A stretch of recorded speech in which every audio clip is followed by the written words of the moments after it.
जय श्री राम दोस्तों। संपूर्ण श्री रामचरितमानस पाठ अर्थ सहित। रामचरितमानस के इन दोहों में छिपी है शिव कृपा। हर मुश्किल होती है दूर। गोस्वामी तुलसीदास के जरिए रचा गया महाकाव्य है रामचरितमानस। इसके चमत्कारी दोहों में शिव कृपा का आज्ञा छिपा है।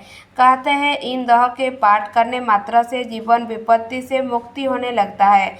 गोस्वामी तुलसीदास के इस महाकाव्य का 7 भागों में बांटा है। बालकांड, अयोध्याकांड, आरोग्यकांड, किष्किंधाकांड, सुंदरकांड, लंकाकांड और उत्तरकांड। रामचरितमानस के हर कांड का अलग ही महत्व है। ज्योतिषी के जानकारियों की माने तो इस महाकाव्य में तुलसी के प्रभु राम सर्वशक्तिमान होते हुए श्री मर्यादा पुरुषोत्तम है। लेकिन आप क्या जानते हैं कि श्री राम के इस भव्य जीवन दर्शन से महादेव का भी गहरा रिश्ता है।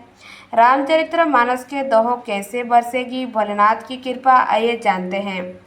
पहला श्लोक है वंदे बद्धमनित्य गुरु शंकर रूपेण यमाश्रितो हि विक्रपी चंद्र सर्ववेद्य ते।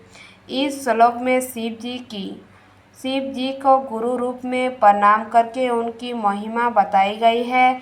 कोई भी पूजा उपासना करने के पहले इस श्लोक को पढ़ लेना चाहिए ताकि पूजा का पूर्ण फल मिल सके। अगर पूजा में कोई समस्या आ जाए तो शिव कृपा से वो समाप्त हो जाती है। दूसरा दहा है महामंत्र जय जपत महसूस काशी मुकुते हेतु उपदेशु। जब भी आप मंत्र जाप करना या सिद्धि करना चाहते हो उसके पहले यह दोहा पढ़ना चाहिए। शिव जी की कृपा से तुरंत ही मंत्र सिद्धि भी होता है और प्रभावशाली भी।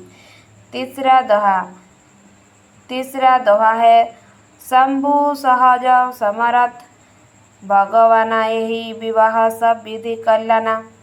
जब संतान के दाम्पत्य जीवन में समस्या आ रही हो तब इस दोहे का प्रभाव अचूक होता है।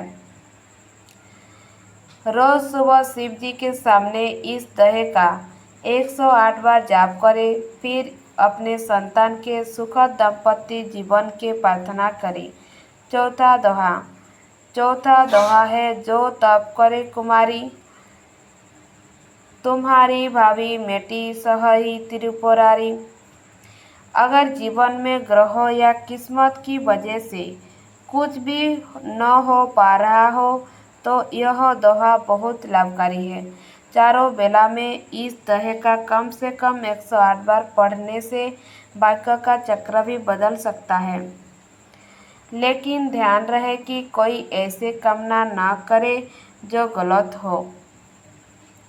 पांचवा दहा है तब शिव तीसर नयन उद्घारा चितवत कामो भयो जरी उद्धारा। अगर मन भटका हो और बहुत चंचल हो तो ये दोहा आपके लिए लाभकारी होगा। जो लोग काम भावना से परेशान हो उनके लिए दोहा बहुत प्रभावशाली है। छठवा दोहा है पाणिग्रह जप किना महेशा हिस हरेशा तब सकल सुरेशा। अगर विवाह होने में बाधा आ रही हो तो इस दोहे का जाप बहुत शुभ फल देता है। सुबह शिव और पार्वती के सामने इस दोहे का जाप करने से जल्द ही सुखद विवाह होता है। सातवां दोहा है विश्वनाथ मम नाथ पुरी त्रिभुवन महिमा विदित तुम्हारी। विश्वनाथ मम नाथ पुरी त्रिभुवन महिमा विदित तुम्हारी। अगर धन से जुड़ी समस्या ज़्यादा हो या रोजगार की समस्या हो तो इस दोहे का जाप करना चाहिए। सुबह और रात के समय भगवान शिव के सामने कम से कम 108 बार दोहे का जाप करना चाहिए। आठवां दोहा शिव जी के द्वारा की गई श्री राम की स्तुति है।